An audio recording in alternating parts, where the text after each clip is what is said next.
தாய் தமிழ் உறவுகளுக்கு வணக்கம். விஜயை காப்பாற்ற களமிறங்கினார். விஜயை காப்பாற்ற களமிறங்கினார் என்ற தலைப்பில் இந்த காணொளியை காண்கிறோம். நடிகர் விஜய் அரசியலுக்கு வந்தபொழுது பல நடிகர்கள் விஜய்க்கு ஆதரவாக செயல்பட்டார்கள். நடிகர் விஜய் அவர்களுடைய படத்தை நெஞ்சில் பச்சை குத்தி கொண்டவர் தாடி பாலாஜி.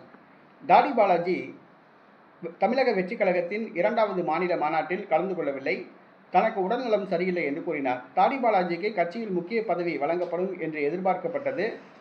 அதே நேரத்தில் புஷி ஆனந்துக்கும் இவருக்கும் பிரச்சனை என்று கூறப்படுகிறது. புஷி ஆனந்த் தன்னை விஜயை சந்திக்க முடியாமல் தடுக்கிறார் என்று கூறினார்.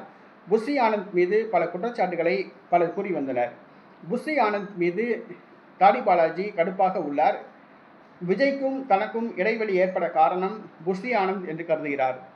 விஜயை சந்திக்க விடாமல் தடுப்பது புஷி ஆனந்த் என்று தாடி பாலாஜி கருதுகிறார்.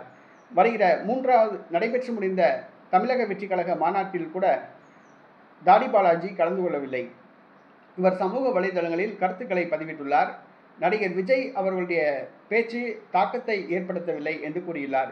விஜயை காப்பாற்ற வேண்டும் என்று கூறியுள்ளார். விஜயை காப்பாற்ற வேண்டும் என்று கூறியதிலிருந்து விஜய் யாருடைய கட்டுப்பாட்டுக்குள்ளோ சென்று விட்டார். அவர்கள் சொல்வதைத்தான் விஜய் கேட்கிறார். அவர்கள் சொல்வதைத்தான் விஜய் செய்கின்றார். அவர்கள் சொல்கின்ற மாதிரியே கட்சியை நடத்துகிறார். ஆகவே அவர்கள் சொல்கின்றபடி விஜய் இருந்தால், அவர்களுடைய கட்டுப்பாட்டில் இருந்தால் விஜய் காணாமல் போய்விடுவார். ஆகவே விஜயை காப்பாற்ற வேண்டும் என்று தாடி பாலாஜி களமிறங்கியுள்ளார். தன்னுடைய ஆதரவாளர்கள் நண்பர்களை இதற்காக திரட்டி வருகிறார்.